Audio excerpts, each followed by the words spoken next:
Enam perkara yang bisa merusak hati manusia. 6 perkara yang bisa merusak hati manusia. Apa saja 6 perkara itu? Dan kenapa pembahasan ini sangat penting? Karena kita tahu bahwa rusaknya hati itu akan merusak badan dan lisan seseorang.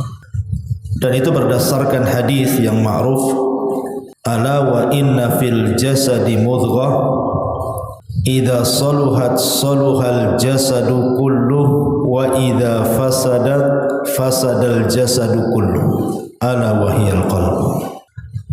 Di dalam tubuh manusia itu ada segumpal daging. Kalau dia baik maka akan memperbaiki semuanya. Tapi kalau dia jahat maka akan mencelakakan semuanya. Itulah hati manusia. Dari hadis ini kita tahu bahwa hati itu penentu. Sebagaimana perkataan Imam Ibnul Qayyim rahimahullahu taala, al-qalbu kal malik. Hati itu seperti raja. Dialah yang kemudian mengatur segalanya. Kalau hati mengatakan kepada mata, pandanglah yang haram, maka mata akan memandang yang haram.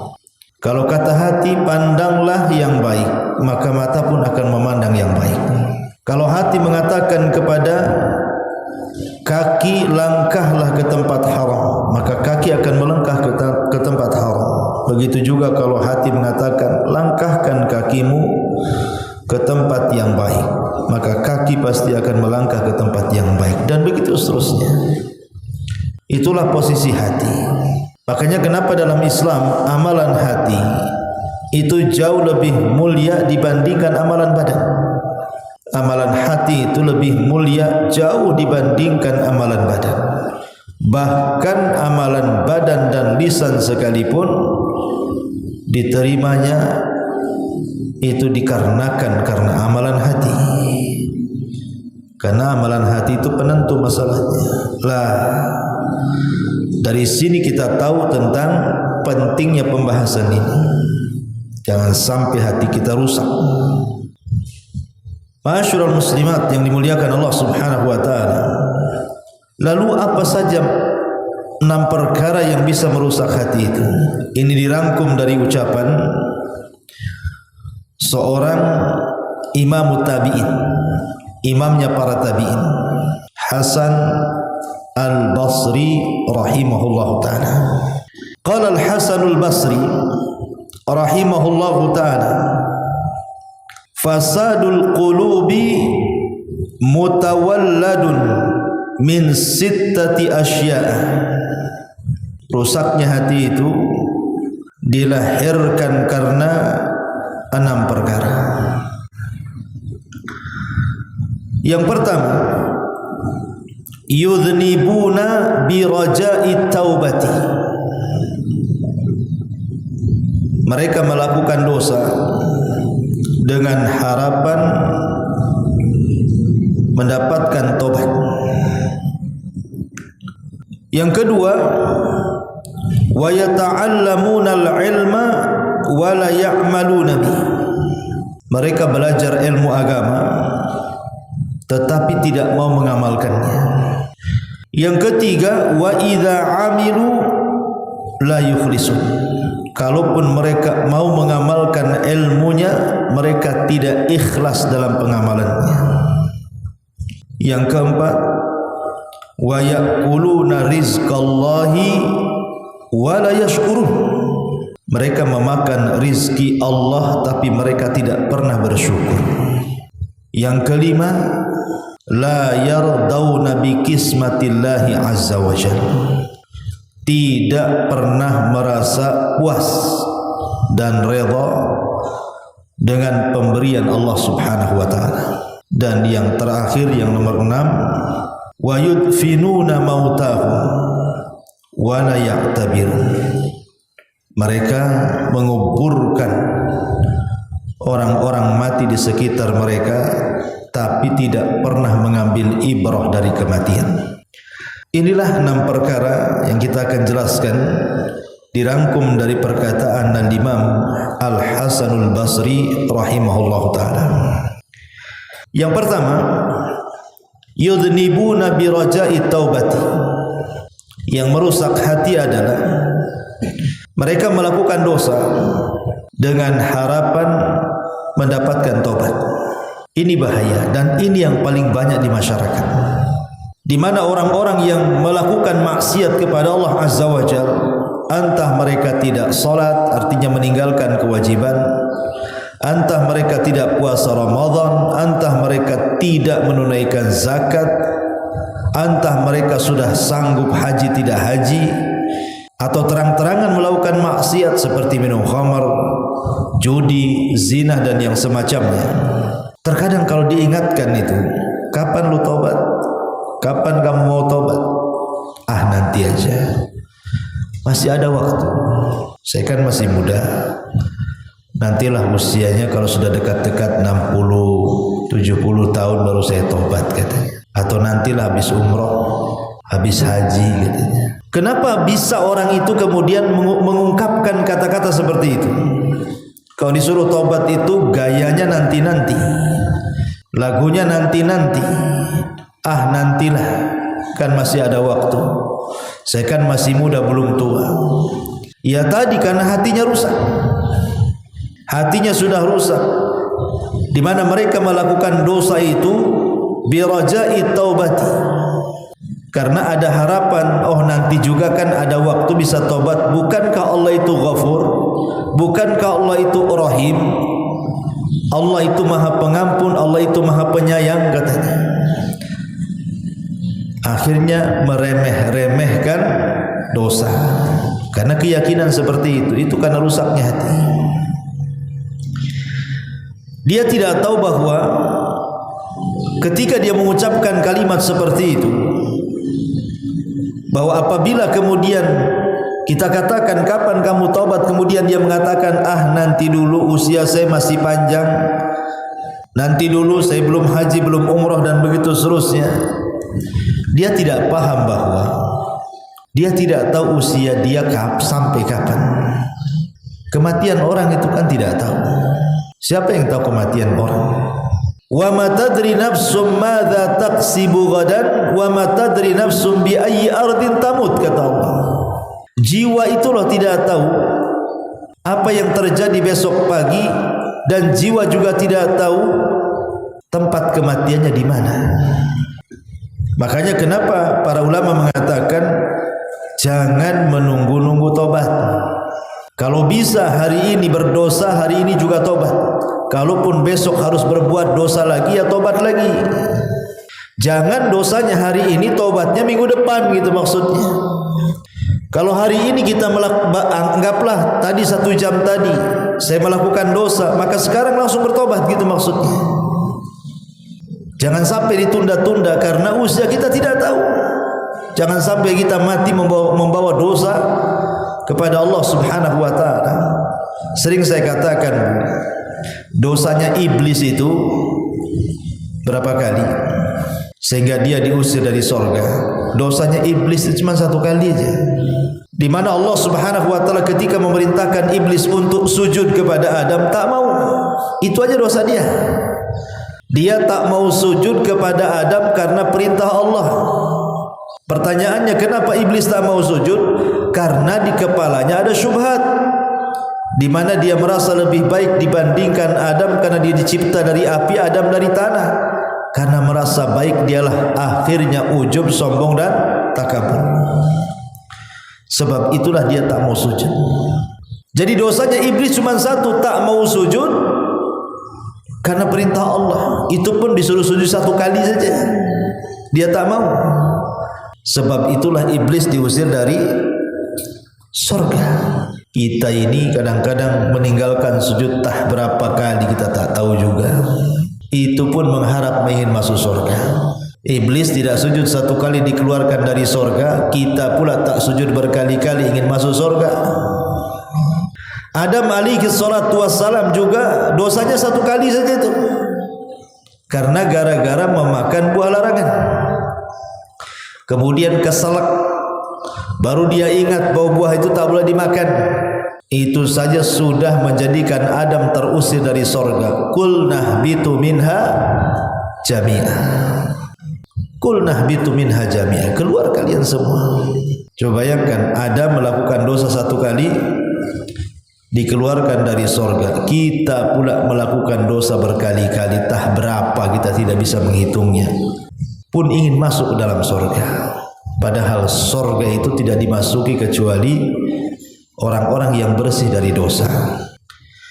Ma'asyiral muslimat yang dimuliakan Allah Subhanahu wa taala, maka di antara tanda rusaknya hati adalah meremehkan dosa. Karena sebuah harapan masih ada waktu untuk bertobat. Sebenarnya bagus orang itu mengharap ingin tobat. Yang tidak bagus itu mengakhir-akhirkan tobat. Kalau ada terbentik dalam hatinya ingin tobat, berarti ada kesadaran dalam hatinya. Yang tidak bagus itu kalau seandainya tobatnya diakhir-akhirkan. Kapan lo tobat? Tunggu habis nikah masih juga dia maksiat. Katanya habis nikah mau tobat. Tunggulah nanti habis umroh. Sudah umroh nih masih juga buat maksiat. Kapan lo tobat?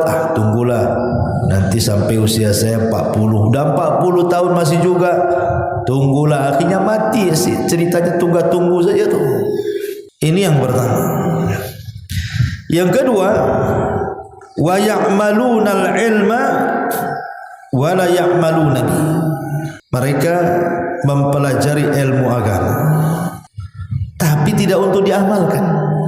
Tantangan berat para thalabatul ilmi ini ketika mereka mempelajari ilmu bukan untuk diamalkan, tapi untuk dijadikan kebanggaan, untuk berdebat, untuk merendahkan orang supaya nampak pengetahuan dia di atas manusia.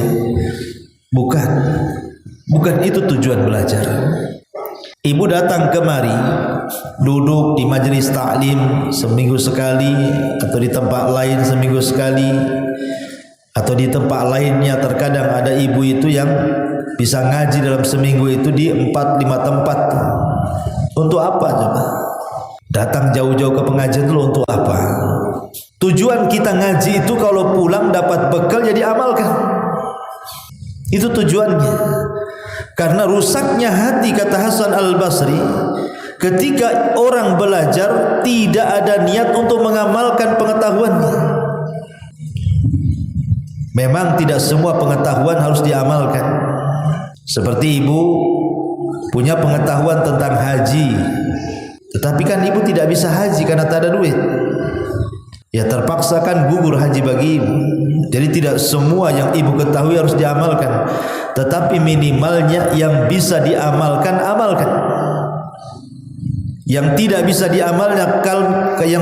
diamalkan karena tidak punya kesanggupan, maka bertakwalah kepada Allah Subhanahu wa taala semampu kita. Fattaqullaha mastata'tum. Bertakwalah kalian semampu kalian. Kemudian yang ketiga, wa idza amilu la yukhlisuna. Walaupun mereka mau mengamalkan pengetahuannya tapi tidak ikhlas, alias riya. Ini penyakit hati. Riya itu penyakit hati. Makanya sering saya contohkan bagaimana kisah Zainul Abidin rahimahullah ta'ala.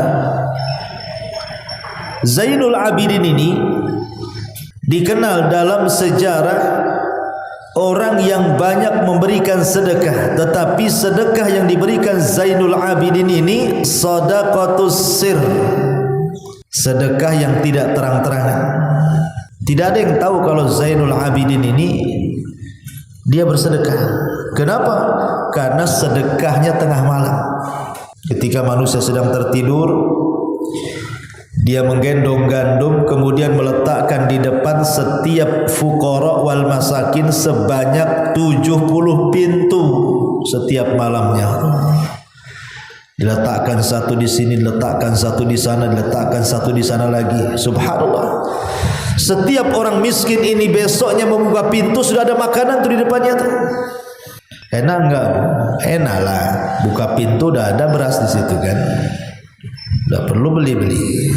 Tapi walaupun demikian, Zainul Abidin ini masih dicela orang dan dikatakan orang kaya bakhil katanya. Mereka tidak paham siapa yang selama ini memberi makan di depan rumah-rumah mereka. Begitulah manusia tidak bersyukur. Mereka mencela orang yang memberinya karena ketidaktahuan. Lihat Hasan Al-Basri, dia tidak dikenal di mata manusia, justru manusia mencelanya, tapi dia sangat terkenal di langit di hadapan Allah dan para malaikatnya, karena ketika dia bersedekah hanya dia dengan Allah yang tahu. Orang-orang tidak tahu, dan itulah keikhlasan namanya. Ikhlas itu amalan yang hanya semata-mata Allah saja yang tahu dan ditujukan kepada Allah. Ketahuannya adalah ketika Zainul Abidin sudah meninggal, kemudian dimandikan. Saat dimandikan itulah yang memandikan bercerita bahwa di bahu Zainul Abidin itu penuh dengan kapalan karena banyak memanggul sesuatu. Dan setelah sepeninggalnya tidak ada satu gandum pun berada di depan rumah para fuqara wal masakin. Dari situ tahu siapa yang selama ini bersedekah kepada mereka. Lah itulah ikhlas namanya. Ikhlas itu menyembunyikan, cukuplah kita yang tahu dengan Allah Azza wa Jalla. Karena yang merusak hati itu kalau sudah mereka mengamalkan sesuatu tetapi ingin dilihat orang, ingin dipuji orang, ingin dinilai orang, dan begitu seterusnya. Wa idza amilu la yukhlisuna. Kemudian yang keempat, wa ya'kuluna rizqallah wa la yashkur. Mereka memakan rizki Allah, tapi mereka tidak pernah bersyukur kepada Allah. Ada manusia-manusia itu, Bu, yang tidak pernah bersyukur kepada Allah Subhanahu wa taala. Seperti dulu pernah saya jelaskan ketika kita membahas kitab Tauhid. Ada orang-orang yang tidak bersyukur kepada Allah Azza wa Jalla. Contoh, ibu naik motor, dibonceng tukang ojol, tukang ojek, atau naik taksi online. Tiba-tiba kemudian dari yang berlawanan arah ada motor lain, ada mobil lain, hampir tabrakan. Tetapi Allah selamatkan ibu dan sopirnya. Tiba-tiba ibu katakan, kalau bukan karena kamu, tentu habis kita di sini. Kalau tentu karena kepiawaian kamu, karena kecerdasan kamu nyetir tadi, aduh, saya sudah di Tamiang mungkin. Lah menasabkan keselamatan kepada sopir, menasabkan keselamatan kepada tukang ojek ataupun tukang taksi dengan mengatakan karena kecerdasan mereka ibu selamat. Itu namanya tidak bersyukur dengan rizki Allah. Keselamatan itu rizki yang kasih itu Allah, bukan karena sopir tadi. Harusnya ibu jangan ngomong kalau bukan karena kamu, tapi ibu katakan kalau bukan karena Allah kemudian kamu. Nah, gitu bahasanya. Coba kalau tidak ada Allah kemudian kamu, habislah saya. Nah, itu bahasa yang benar, supaya kita tidak melupakan Allah Subhanahu wa taala yang memberikan rezeki kepada kita. Pokoknya apapun masalahnya, Bu, jangan tinggalkan Allah. Kalau bukan karena Allah, kalau bukan karena Allah, itu penting tuh. Karena itu bentuk kita bersyukur akan nikmat Allah Subhanahu wa taala. Ataupun diberikan rizki yang luas oleh Allah Subhanahu wa taala tapi digunakan untuk bermaksiat. Itu tidak bersyukur tuh. Allah kasih lo uang banyak-banyak, malah digunakan mabuk, digunakan judi, digunakan zina, digunakan hura-hura, jalan sana jalan sini, semua akan ditanya, Bu. Karena harta yang kita miliki itu titipan Allah, dan Allah ingin melihat apakah dia gunakan di jalannya ataupun tidak.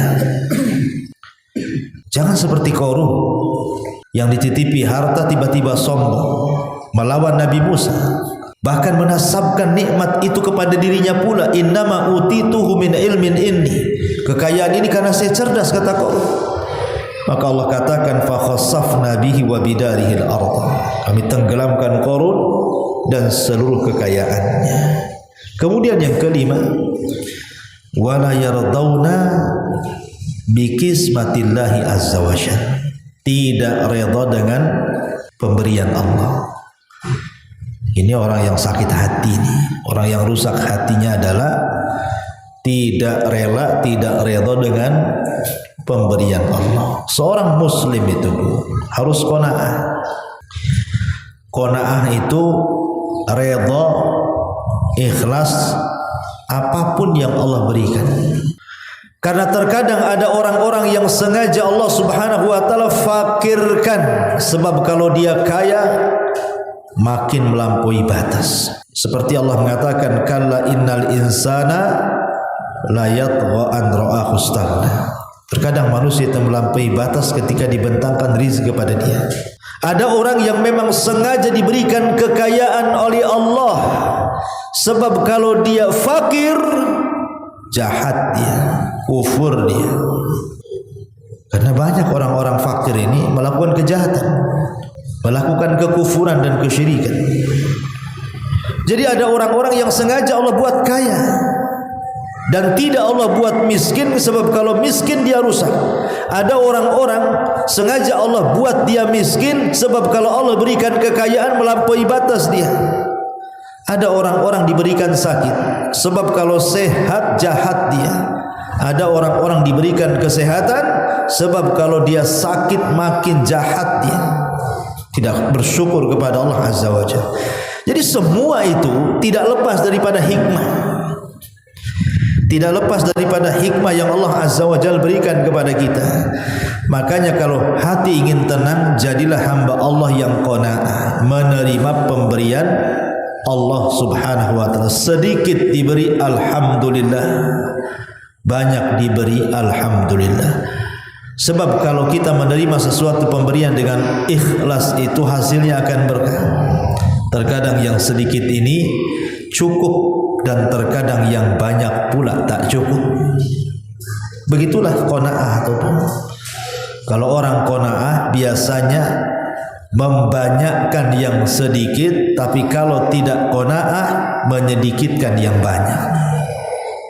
Orang kalau tidak qanaah, Bu, walaupun kaya sekaya-kayanya, dia akan merasa miskin, kurang aja hidupnya, padahal udah kaya.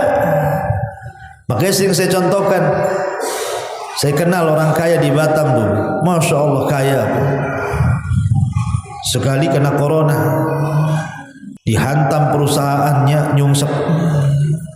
Sekarang belum bangkit lagi perusahaannya, padahal rumahnya masih ada, masih asetnya masih miliaran, mobilnya masih ada. Mobilnya bukan mobil jelek-jelek, mobil mahal-mahal, mobil miliaran tuh. Tapi kalau duduk ngobrol, Bu, Masya Allah, kayak orang kerem, kayak orang miskin, persis kayak orang miskin. Padahal masih kaya, hanya karena tumbang usahanya saja. Tidak seperti dulu lah, kalau dapat uang itu wah miliaran gitu ya. Tapi Allah uji, hanya dicabut usahanya, uangnya masih banyak, rumahnya masih ada, kendaraannya masih ada. Tapi kalau sudah ngobrol, ngeluhnya, Bu, kayak orang hidup di rumah liar, Bu. Orang hidup di rumah liar aja tidak pernah ngeluh-ngeluh dia. Masih ada senyumnya, masih ada tertawanya, masih bisa lelap tertidur, masihlah dia bisa tertawa terbahak-bahak. Ini orang satu, ini orang kaya, ini senyum aja tidak. Ngeluhnya yang banyak. Stresnya nampak di kepalanya. Subhanallah. Kadang ada orang kalau tidak qanaah tuh kayak gitu. Padahal hartanya masih banyak tuh. Makanya saya katakan tadi kalau orang qanaah itu membanyakkan yang sedikit, tetapi kalau orang yang tidak qanaah itu justru menyedikitkan yang banyak. Banyak hartanya tapi tetap sedikit di mata dia. Itu kalau tidak qanaah. Ya. Dan yang terakhir, wa yudfinuna mautahum. Mereka menguburkan orang-orang mati di antara mereka, wala ya'tabirun, tetapi tidak mengambil pelajaran. Ada orang-orang mati itu jelas-jelas dia yang memandikannya, dia yang mengkafaninya, dia ikut juga mengantarkan kerandanya. Sampai di kuburan dia pula yang masuk ke lubangnya. Dia pula yang ikut menguburkan dengan mencangkul tanahnya. Tapi pulang dari kuburan tidak ada pengaruh sama sekali. Bahwa dia akan seperti dia. Bahwa dia akan seperti orang yang mati itu. Tak ada nampak-nampak lebih solehnya. Tak ada nampak-nampak rajin ibadahnya. Kayaknya biasa-biasa saja. Itu karena tidak pernah mengambil dari kematian orang lain. Bahwa manusia itu ada batas umurnya. Orang kalau tidak pernah mikir mati atau mikir akan mati, maka akan terjatuh kepada tulul amal, panjang angan-angan. Kalau orang sudah panjang angan-angan, maka dia akan berpikir kalau seandainya Allah memberikan 100 tahun lagi, 200 tahun lagi, bagus. Tapi dia tidak sadar. Angan-angan bolehlah angan-angan, tapi kematian sebuah kepastian. Datangnya tanpa pemberitahuan, dan kematian bukan akhir dari sebuah perjalanan. Dan kematian itu pasti akan menjemput siapapun dalam keadaan apapun, tanpa memandang apakah anda ini orang mulyakah, orang tidak mulyakah, pejabatkah, pemimpinkah, rakyatkah, orang kayakah, orang miskinkah. Semua kematian datang tanpa pandang bulu. Makanya kenapa kemudian orang yang menguburkan atau melihat ada orang yang mati kok tidak mengambil pelajaran, berarti hatinya rusak. Hatinya sedang rusak. Karena Nabi SAW saja memerintahkan kita ziarah kubur. Apa fungsi ziarah kubur kata Rasul? Tudzakirukumul akhirah, supaya kalian ingat akhirat. Bahwa di dunia ini ada kehidupan lain setelah kematian yang disebut dengan alam barzah. Setelah alam barzah ada lagi kehidupan yang disebut yaumul akhir. Disitulah banyak peristiwa dan kejadian sampai orang masuk surga dan neraka. Nah, ini penting. Makanya Umar bin Abdul Aziz rahimahullah ta'ala saat sakit parah, dia mengatakan kepada orang, hantarkan aku ke kuburan. Hantarkan aku ke kuburan. Maka dipapahlah Umar bin Abdul Aziz ke kuburan. Untuk apa coba? Untuk ziarah kuburan. Ketika sampai di kuburan, Umar bin Abdul Aziz pun menangis. Dan menangis orang-orang di sekitarnya. Maka ditanyakan kepada Umar bin Abdul Aziz, wa mayubkika ya Amiral Mukminin, apa yang membuat anda menangis wahai Amiral Mukminin? Wahai Umar ibn Abdul Aziz, apa yang membuat anda menangis?